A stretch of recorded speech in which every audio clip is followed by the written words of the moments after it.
अगर आपसे मैं कहूं कि 18 मई को होने वाला मैच जीटी बनाम डीसी, कौन जीतेगा तो कौन हारेगा, फाइनल प्लेइंग 11 क्या रहेगी, उसी के ही साथ साथ गारंटी तौर पर इंपैक्ट प्लेयर के रूप में कौन उतरेगा, अगर ये सारी जानकारी आपको अभी पता चल जाए तो आप कैसा फील करोगे?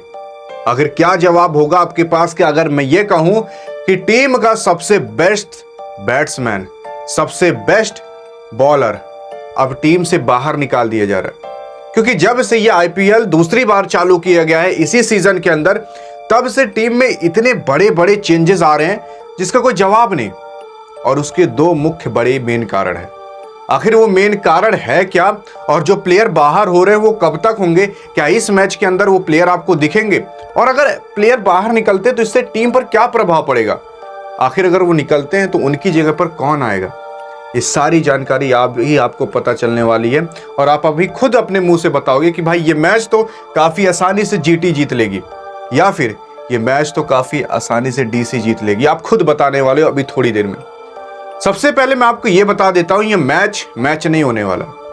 ये एक ऐसा युद्ध होगा जो कि आईपीएल 2025 की सबसे बेस्ट टीमें जब भिड़ेंगी तो देखते हैं कैसा विस्फोट होगा। क्योंकि जीटी और डीसी दोनों लगभग एक ही पायदान पर खड़ी है। बस आपकी डीसी एक कदम पीछे है।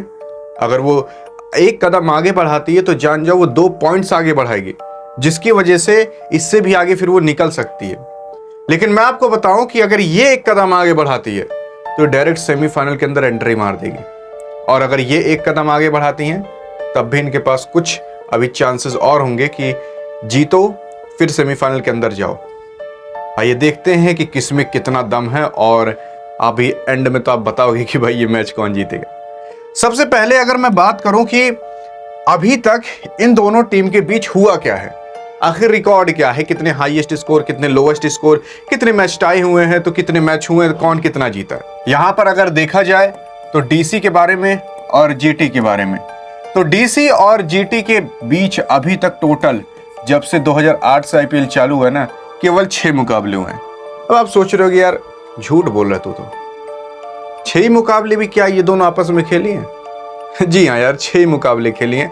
क्योंकि आपकी गुजरात टाइटंस अभी बहुत ज्यादा पुरानी नहीं है, 2021-22 के अंदर आई है और कितनी ही बार ये डीसी के खिलाफ खेलेगी। तो 6 मुकाबले अभी तक टोटल हुए हैं, जिसमें से 3 बार आपकी डीसी जीती है तो 3 बार आपकी जीटी जीती है। यानी कि रिकॉर्ड तो सेम है, 50-50% अभी चांस है कौन कितना जीतेगा। इसके बाद हार भी दोनों को सेम है और टाई एक भी मैच नहीं हुआ, यानी कि ड्रॉ, यानी कि कोई परिणाम, कोई ऐसा मैच था कोई परिणाम ही ना आया, तो एक भी मैच ऐसा नहीं है। सभी के सभी मैच अच्छे से हो गए थे, बारिश और इस कारण भी कोई मैच रद्द नहीं हुआ था। हाईएस्ट स्कोर देख लिया जाए डीसी का 224 है और हाईएस्ट स्कोर आपके जीटी का 220 है। लोवेस्ट स्कोर की अगर बात कर लें तो अभी तक 157 रन लोवेस्ट स्कोर बनाई है और 89 रन आपकी लोवेस्ट स्कोर जीटी बनाई है। यानी कि देखने से तो ये पता चल रहा है कि हल्की सी 1% मान सकते हो कि आपकी डीसी भारी पड़ रही है, क्योंकि इसका लोवेस्ट स्कोर भी 150 से ज्यादा है। तो क्या हम ये कह दें डीसी जीत जाएगी ये मैच? अभी नहीं यार, अभी कुछ देखते हैं क्या प्रभाव पड़ता है। अब देखो, अगर देखा जाए कि अगर ये मैच होगा ना तो हाईएस्ट स्कोर और लोवेस्ट स्कोर कितना बनेगा, तो हाईएस्ट स्कोर भाई आपका जा सकता है लगभग 220 तक और लोवेस्ट स्कोर रह सकता है आपका लगभग 180 से 190 तक। क्योंकि अगर आप पूरा का पूरा लोवेस्ट स्कोर देखोगे ना तो 160 के करीब लोवेस्ट स्कोर ही है, यानी कि इससे कम तो रन नहीं बनने वाले और इससे ज्यादा भी रन नहीं बनने वाले। अगर इससे ज्यादा कम हो सकते हैं, लेकिन अगर होगा तो इतिहास में पहली बार होगा। तो जो औसत है वो हम मान के चल रहे हैं, लगभग यहां बन सकते हैं 190 से 210 के बीच, इतना बनेगा, लिख कर रख लो। अब देखते हैं कौन जीतेगा तो कौन हारेगा। प्लेइंग 11 जान जाओगे तो आप खुद डिसाइड करके बताओगे कि भाई क्या होने वाला मैच के अंदर। तो ये आपकी प्लेइंग 11 है, लेकिन उससे पहले मैं आपको बता देना चाहता हूं कि इसके अंदर जो बदलाव हो रहे हैं उसके कारण क्या है। तो इस चेंजेस के 2 बड़े मुख्य मेन कारण है। पहला कारण है WTC का फाइनल। अब अगर मैं WTC के फाइनल के बारे में यहां बताने की कोशिश करूं, WTC इंडिया भी बॉर्डर गावस्कर ट्रॉफी खेली थी, अगर वो जीत जाती तो वो भी WTC का फाइनल खेलती। WTC मतलब आप मान सकते हो टेस्ट मैच का वर्ल्ड कप। तो WTC का फाइनल ये 11 जून से 15 जून के बीच होने वाला है, जिसकी वजह से ऑस्ट्रेलिया कह रही है कि भाई यही मई के एंड होते होते आप सब लोग आ जाओ अपने देश, ताकि आप WTC फाइनल का तैयारी कर सको। और ऑस्ट्रेलिया और साउथ अफ्रीका दो के दोनों WTC के फाइनल में खेलेंगे।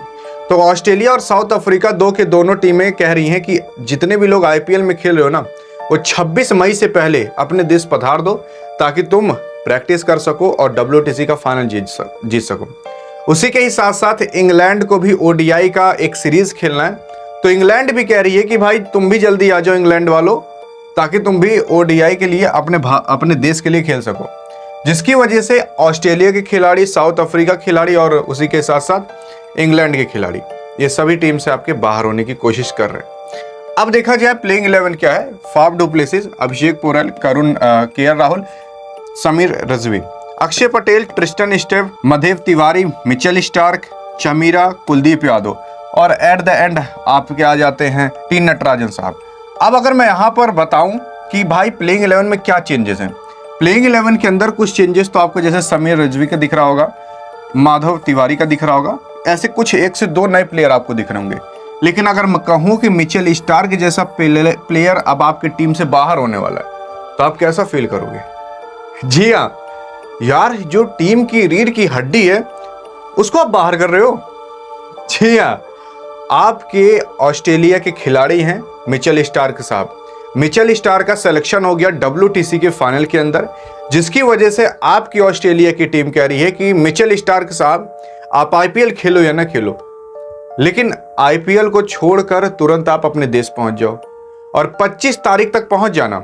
मतलब 26 को है, 26 का ऑर्डर आया कि 26 तारीख से आ जाओ, तो 25 को आपको पहुंच जाना है। जिसकी वजह से अब आपके मिचेल स्टार्क साहब भागे भागे ऑस्ट्रेलिया के लिए रवाना होने के लिए तैयार हो रहे हैं। अब कहा जा रहा है कि ये 25 तारीख से पहले जितने मैचेस हैं DC के लिए खेल सकते हैं। हालांकि ये जो मैच होगा 18 मई को, उसमें आपको मिचेल स्टार्क दिख सकते हैं। लेकिन अगर मैं कहूं कि अगर ये ना रहें तब कौन रहेगा, तो इनकी जगह 2 प्लेयर के चांसेस हैं, मुस्तफिजुर रहमान और मुकेश कुमार। ये 2 प्लेयर हैं जो कि आपके मिचेल स्टार्क की जगह स्थान ले सकते हैं। क्योंकि अगर मिचेल स्टार्क जाता है, जो कि रीढ़ की हड्डी माना जाता है, और अगर ये रीढ़ की हड्डी टूटी तो जान जाओ पूरी की पूरी DC टूटी। मिचेल स्टार्क जैसा खिलाड़ी आपकी टीम से बाहर हो जाए, आप सोच सकते हो, ऐसा फास्ट और तेज गेंदबाज बाहर हो जाए, जिसकी वजह से DC को ये डर तो है कि यार मिचेल स्टार्क निकलेगा तो हमारा होगा क्या।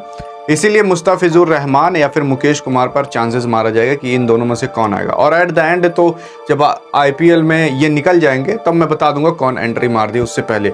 लेकिन 18 मई को ये खेलने वाले हैं। 18 मई को 2 मैच होगा, एक 3:30 बजे से होगा, एक शाम को होगा, शाम को 7:30 बजे, शाम को 7:30 बजे से ये मैच होने वाला। अब इसके बाद अगर मैं बात करूँ GT की प्लेइंग 11 क्या होगी, तो सुमन गिल, साई सुदर्शन, जोस बटलर, राहुल तेवतिया, शाहरुख खान, राशिद खान, साई किशोर, अरशद खान, जेराल्ड कॉटजी, मोहम्मद सिराज और प्रसिद्ध कृष्णा। ये आपको पता चला कि भाई ये प्लेइंग 11 है। लेकिन अगर मैं कहूं कि ये प्लेइंग 11 नहीं है, जो कि पहले से चलती आ रही है, तो इसमें अगर देखा जाए तो सबसे बड़ा खिलाड़ी जोस बटलर को अब हम बाहर कर रहे हैं। जी हाँ, जोस बटलर विकेट कीपर, जो बैट्समैन, काफी सारे रिकॉर्ड इस IPL के अंदर बनाया और काफी सारे रन भी ठोका। कई बार तो 97 पर भी आउट हुआ, तो कई बार ये अर्धशतक मार कर भी आउट हुआ। ऐसा खिलाड़ी अगर आपकी टीम से बाहर हो जाए तो आप कैसा फील करोगे? लेकिन सवाल तो ये उठता है कि अगर जोस बटलर को हम बाहर करें तो इसकी जगह पर कौन आ सकता है? ये देखो, सबसे पहली चीज मैंने जो आपको बताया कि ODI का मैच आने वाला है, 29 मई से चालू होगा ODI का इंग्लैंड का। इसी वजह से 29 मई क्या, उससे कई समय पहले ही आपके जोस बटलर गायब होने वाले हैं। अभी तक तो ये कहा जा रहा था कि जोस बटलर अब से एक भी IPL नहीं खेलेंगे इस 2025 में, जब ये सेकंड बार IPL चालू हो रहा है 17 मई से। लेकिन कहा जा रहा है कि 1 से 2 मैचेस खेलेंगे अभी ये शुरुआत के, तो इस मैच के अंदर तो खेल सकते हैं। लेकिन जोस बटलर कुछ समय बाद आपके गायब हो जाएंगे, और अगर गायब होते हैं तो उनकी जगह पर आएंगे श्रीलंका का एक खिलाड़ी है जिसका नाम कुशल मेंडिस है। कुशल मेंडिस, जो कि कहा जा रहा है कि जोस बटलर की जगह स्थान पर आ सकते नहीं बल्कि आएंगे, इतना कंफर्म है। लेकिन अब डिपेंड ये करता है कि जोस बटलर जब बाहर होंगे तभी कुशल मेंडिस को लाया जाएगा। तो कुशल मेंडे जो कि श्रीलंका का एक खिलाड़ी है, उनको इनके स्थान पर लाकर रखा जाएगा। तो ये चेंजेस आपके होने वाले हैं, कुछ फ्यूचर में हो सकते हैं तो कुछ अभी हो सकते हैं। लेकिन अगर अब मैं बात करूं कि भाई इंपैक्ट प्लेयर में कौन आएगा, आइए जानते हैं। तो इंपैक्ट प्लेयर में अगर मैं बता दूं तो इसमें आपके 2 लोग की संभावना है, एक अनुज रावत की और दूसरा रदरफोर्ड साहब की। अनुज रावत को भी अब मौका दिया जा सकता है, क्योंकि कुछ समय से इनको मौका नहीं दिया जा रहा था, रदरफोर्ड को ही मौका दिया जा रहा था। तो कहा जा रहा है कि अब आपकी जीटी की टीम जो कि सेमीफाइनल के अंदर कदम रख ही देगी, तो क्यों ना हम कुछ अलग अलग प्लेयर को ट्राई करके देख लें। तो 50-50% चांसेस है कि रदरफोर्ड या अनुज रावत किसी को एक को लाया जाएगा। और डीसी की अगर बात कर लें तो भाई इसमें आशुतोष शर्मा जो कि फिक्स ही रहते हैं, वही डीसी के अंदर इंपैक्ट प्लेयर के रूप में आएंगे। लेकिन अगर अब मैं आपको बताऊं कि मैच कौन जीत सकता है, जी हाँ, देखो ये मैच अगर मैं ताकत की बात करूं, कौन ज्यादा ताकत लगाएगा, तो ताकत आपकी डीसी सबसे ज्यादा लगाने वाली है। डीसी ताकत इसलिए सबसे ज्यादा लगाएगी क्योंकि डीसी के पास अगर ये मौका खो दी, ये मैच नहीं जीत पाई, तो इसके लिए काफी कठिनाई बढ़ जाएंगी सेमीफाइनल के अंदर कदम रखने के लिए। और अगर ये मैच जीटी जीत ली तो ये तुरंत कदम रख देगी। तो यहां पर जोर ज्यादा आपकी डीसी मारेगी, पूरी जीन जान झोंक देगी, जिसकी वजह से अगर मैं सारा चीज मिला लूं, ठीक है, क्योंकि अभी इसमें मिचेल स्टार्क इस मैच में खेलेंगे, अगर हम सारा चीज मिला लें तो लगभग 60% चांस है कि आपकी डीसी ये मैच जीत जाएगी। जी हाँ, 60% चांस है। लेकिन बाकी का 40% अगर आपको कंफर्म करना हो तो उसके लिए आपको एक जानकारी और चाहिए, और वो जानकारी है पिच रिपोर्ट की। आखिर क्या वहां पर बारिश हो सकती है, कि अगर ओस गिरती है तो कितनी गिरेगी, उसी के ही साथ साथ फास्टर या स्पिनर कौन ज्यादा भारी पड़ेगा। तो अगर ये जानना है तो बगल में क्लिक करके देख सकते हो, और इसके बाद वो 40% भी आप कंफर्म करके 100% एक्यूरेसी के साथ बता सकते हो कि मैच कौन जीत सकता है तो कौन हार सकता है। बाकी मिलेंगे इस वीडियो में, तब तक के लिए जय हिंद और जय भारत।